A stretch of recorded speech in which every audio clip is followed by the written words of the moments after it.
dito sa amin. Ayan, Super Steven.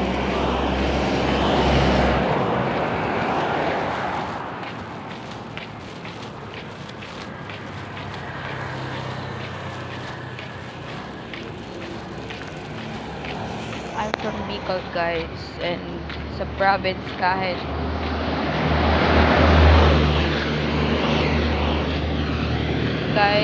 super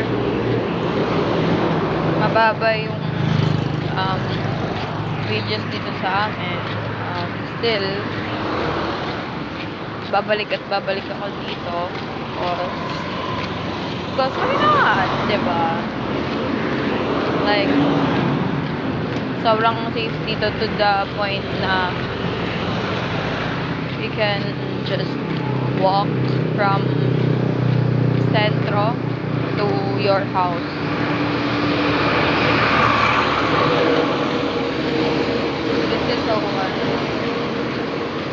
This is so safe for y'all.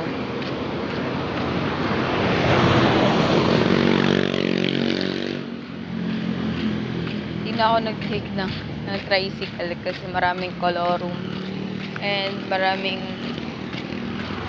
nag-take advantage ng mga pasahero, lalo na ngayong time check, it's 9:03 PM. Hindi pa siya masyadong gabi, pero gabi na siya for us girls. Yes. Yeah.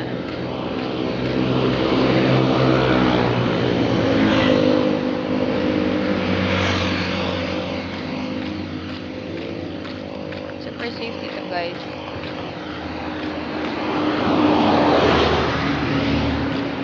I can say na super safe dito.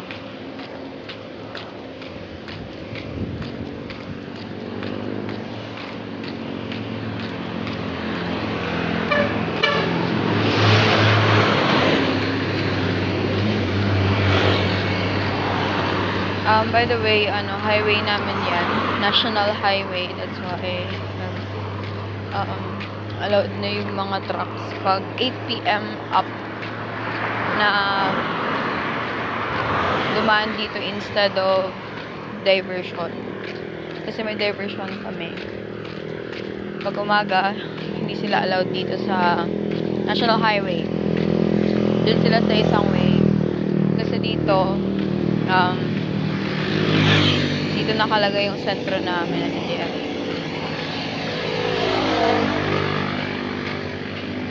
I think naka 10,000 steps na ako. Sa warehouse pa lang, sa work ko pa lang, tas dito, ante. I don't know if ilang steps na to, but yeah.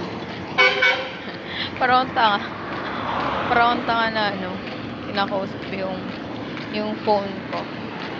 Pero yan,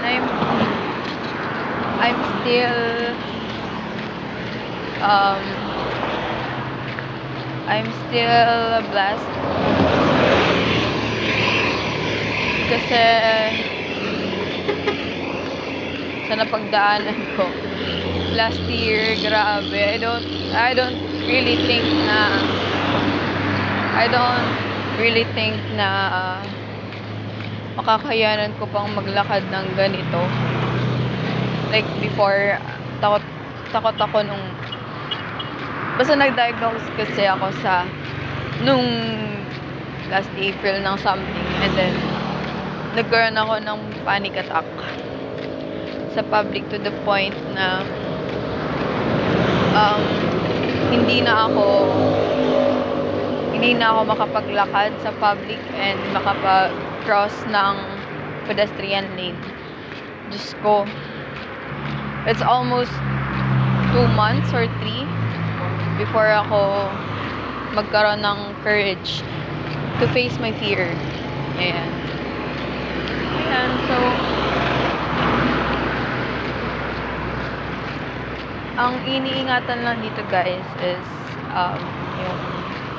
syempre yung sa gilid mo sa daan mo, kasi paggabi talaga marami nang hindi nakakakita ng sidewalks ng glitch. Pero ayan, malapit na ako sa bahay namin. Papasok na lang. Wait. Ito mga trucks na nakapark sa gilid.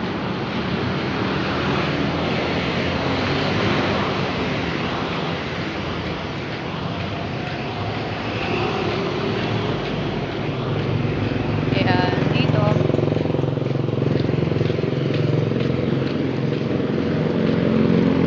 Malapit na ako sa bahay namin.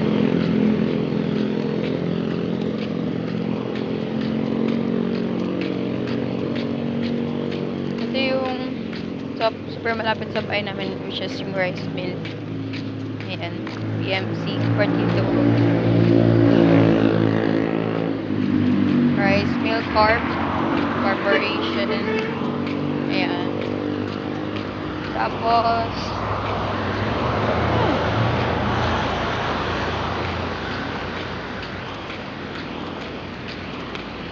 bahala na kayo. I-upload ko na lang ito sa YouTube ko. Kasi bakit hindi, diba? Memories lang. I'm just talking to myself. And yeah, under achievement, I walked from my tito's house.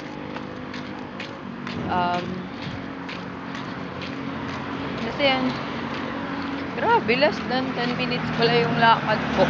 7 minutes and 52 seconds ngayon. Malapit niya lang palang lakarin, guys. Yan.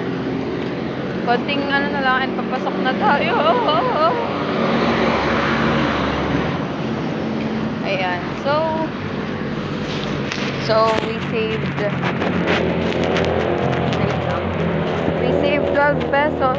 Ayan, 12 pesos yan. 2 5, 2 piso. We saved that much money. So, yeah. Bye-bye. Dito na ako sa pagpasok sa amin.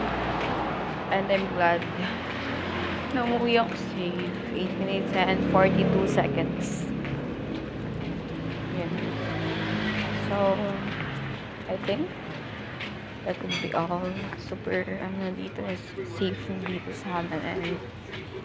And, super, silent night. Super silent night. And so yeah, bye-bye. Good night, everyone. I hope you all are doing fine, and good night. And bye-bye.